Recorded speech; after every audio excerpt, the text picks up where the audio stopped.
Monggo. Yang pertama langsung aja, langsung hidupin mic dan kamera. Monggo, monggo.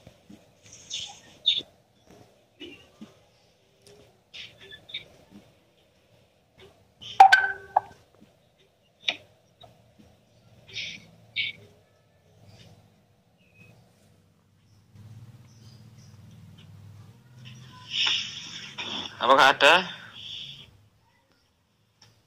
Mau menanggapi aja ya? Izin menanggapi.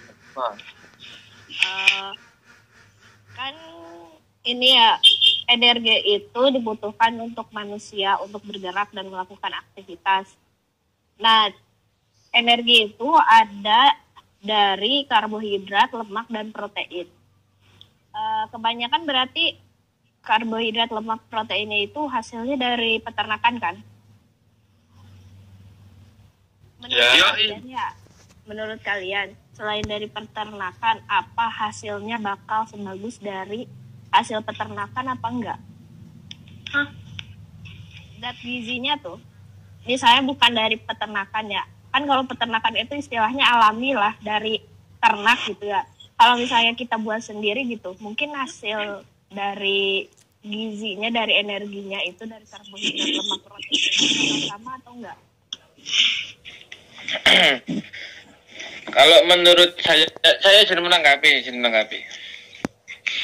Jadi ilmu pasca panen itu mungkin hasilnya terdapat apa yang nanti hasilnya dari hasil dari pasca panen itu nanti ada beraneka ragam. Nah, ini kan tadi Mbak Siva tanyanya itu sama enggak sama hasil utamanya gitu kan?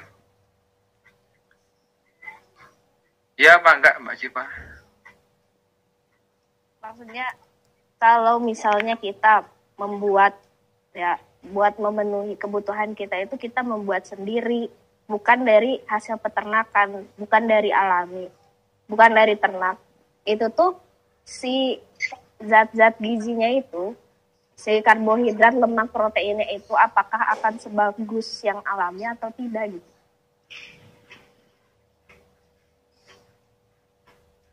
Oh begitu ya. Kalau menurut saya bagus yang alami. Ya. Durasi.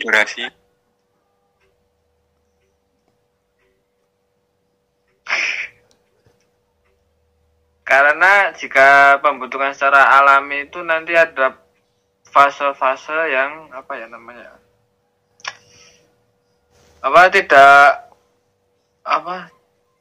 Fase-fase alami itu menurut saya lebih keras lah, lebih murni ya. Di situ tidak ada campur tangan dari pihak luar. Nah, di situ nanti jika ada campur tangan dari pihak luar itu akan berpotensi menimbulkan mungkin ya kalau ada campuran zat lain. Nah, itu bisa zat yang tidak baik. Nah, itu akan mengurangi nilai manfaat dari hasil tersebut yang dibuat. Nah, menurut saya lebih condong ke hasil yang alamiah. Contohnya yaitu hasil pasca panen di ternak. Apa ada tanggapan lagi teman-teman?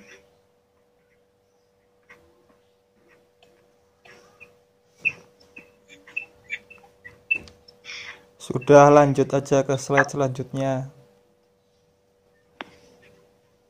Nah, monggo selanjutnya.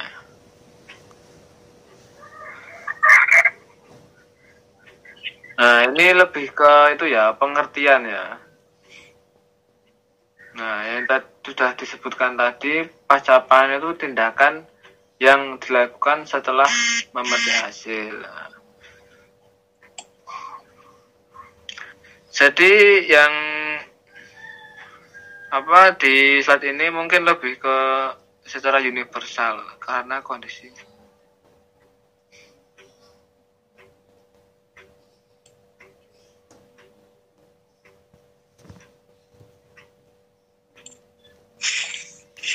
Nah, dari sini apakah ada tanggapan teman-teman?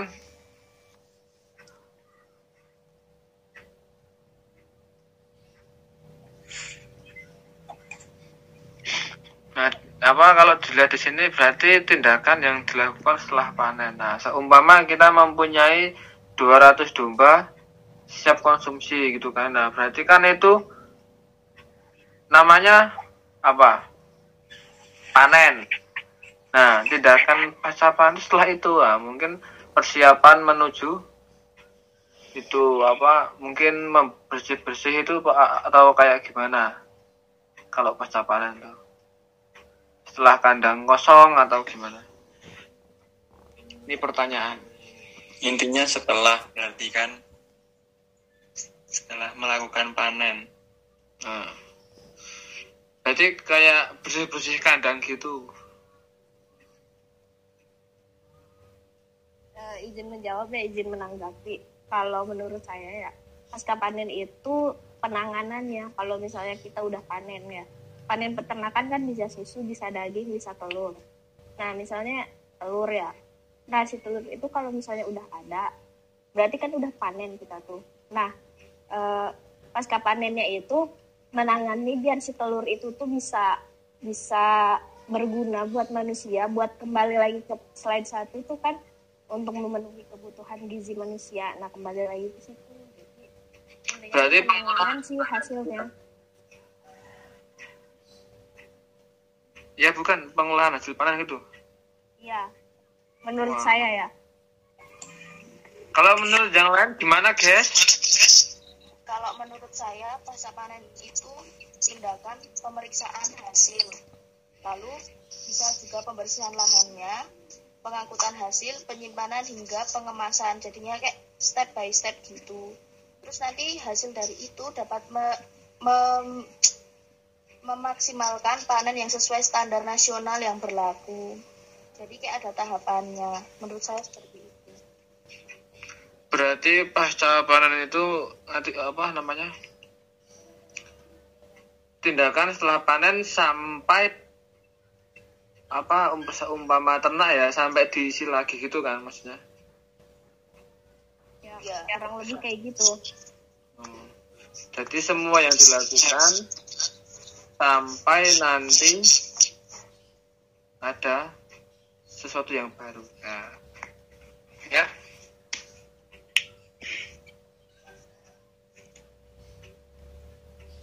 Menjadi 3 kelompok yaitu sumber daging, dari hewan besar, hewan kecil, terutama kambing, domba, dan babi. Hingga unggas ayam atau janda bebek. Monggo slide selanjutnya, Mbak Iva. Slide selanjutnya.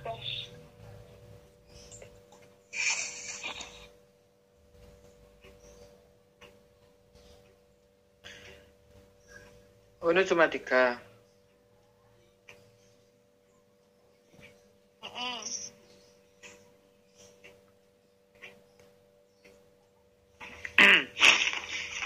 Menurut kalian apa ini yang kurang dari apa tindakan pasca panen yang sering diabaikan oleh para peternak-peternak gitu?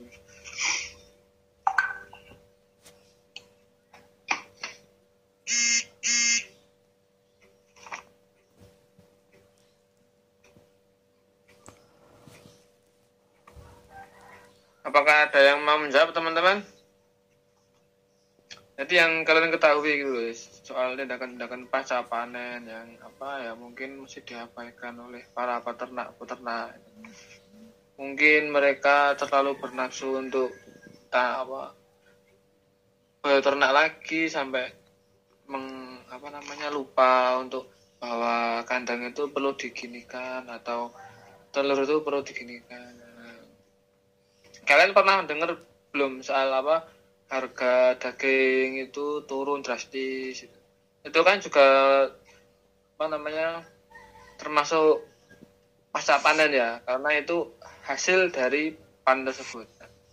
Itu menurut kalian karena apa itu hasil harga kok bisa turun drastis sampai tidak ada keuntungan sampai merugi para peternak-peternak, terutama peternak unggas? Mungkin itu banyak faktor yang mempengaruhi kenaikan harga ya.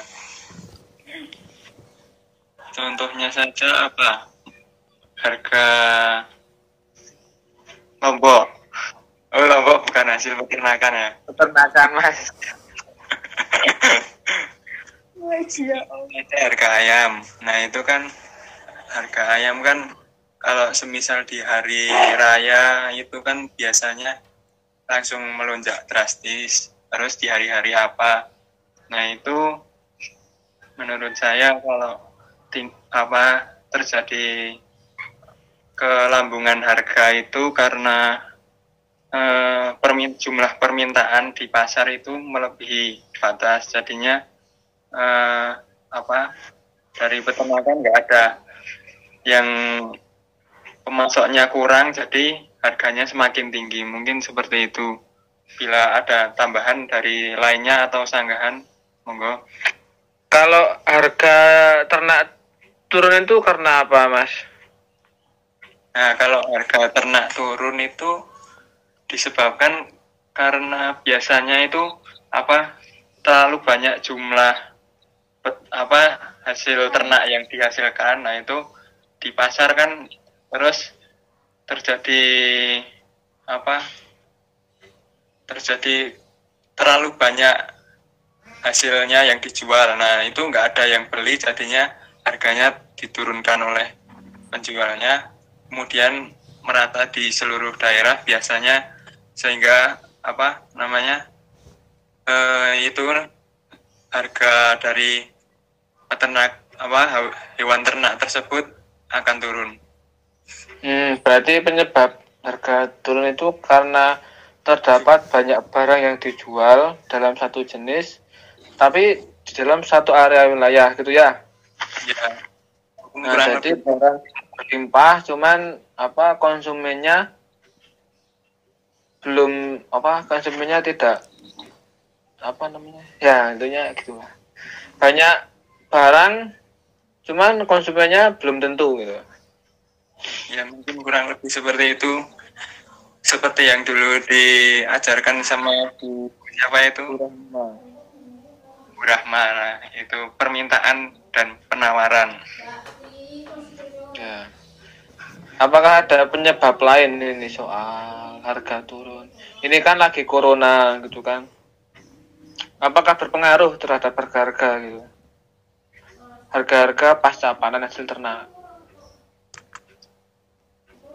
Monggo yang lain, apakah ada pendapat? Mungkin jika yang teman-teman yang lain nggak ada yang jawab, saya aja nggak apa-apa. Monggo Mas Gamas. Oh, ya, di kala pandemi ini mungkin sangat berpengaruh ya.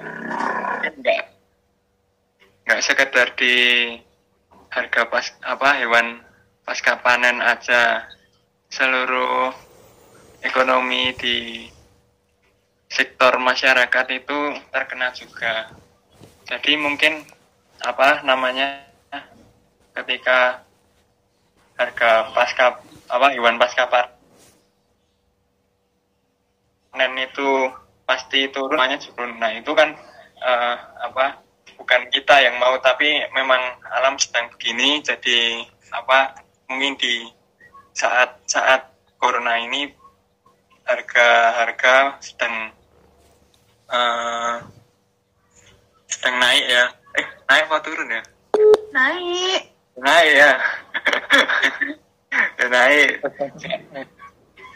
Terus kan pembelinya jadi berkurang. Nah, itu kan tingkat ekonomi masyarakat juga kan semakin menurun.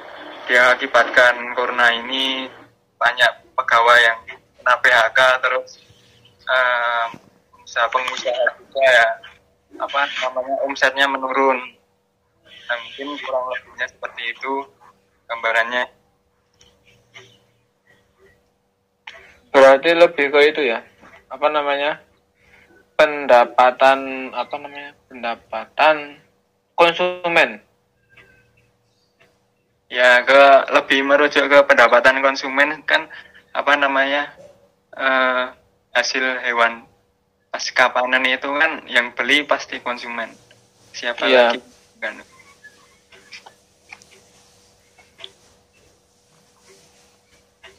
Ini apa kalau saya kalau boleh berpendapat apa namanya berubahnya harga ini karena kan itu tidak apa ya maksudnya yang tidak hanya ternak gitu loh yang harganya berubah terpengaruh oleh pandemi ini ya. Kemarin apa ada salah satu hasil itu kan panen itu karena ada daerah yang di apa PSBB itu namanya apa karantina, ada daerah yang di karantina. Jadi perpindahan itu dibatasi. Jadi orang keluar itu lebih susah. Nah, untuk hasil ternak atau hasil pasca panen yang berpotensi